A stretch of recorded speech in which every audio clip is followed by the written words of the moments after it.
இன்னைக்கு நம்ம சேனல்ல ஒரு சூப்பரான ஈவினிங் ஸ்நாக்ஸ் பாலக் பக்கோடா பார்க்க போறோம். அதுக்கு ஒரு பாத்திரத்துல பொடியா நறுக்கின பாலக்கீரை, கடல மாவு, மைதா, கார்ன்ஃபிளவர், வெங்காயம், நீல வாக்கின கட் பண்ண உருளைக்கிழங்கு, பச்சை மிளகாய், தட்டி வச்ச பூண்டு, இஞ்சி, புதினா, கொத்தமல்லி, மஞ்சள் தூள், மிளகாய் தூள், கலர் பவுடர் ஆப்ஷனல் தான். தேவையான உப்பு சேர்த்து ஒரு பிஞ்சு சோடா சேர்த்துக்கலாம். தண்ணி தெளித்து கொஞ்சம் கொஞ்சமாக பிசைஞ்சு எடுத்துக்கலாம். ரொம்ப தண்ணி ஊற்றிடக்கூடாது.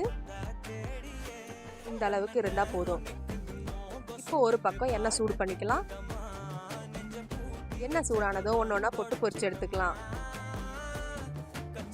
நல்லா கலர் மாறினதோ இது ஒரு பிளேட்டில் ட்ரான்ஸ்ஃபர் பண்ணிக்கலாம். இப்போ கலர் நல்லா மாறிடுச்சு.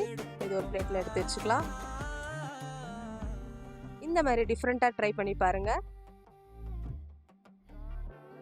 இது சூப்பராக செம்ம டேஸ்ட்டாக இருக்குது. இப்போ ட்ரை பண்ணி பாருங்கள். மறக்காமல் நம்ம சேனலை சப்ஸ்கிரைப் பண்ணிவிடுங்க.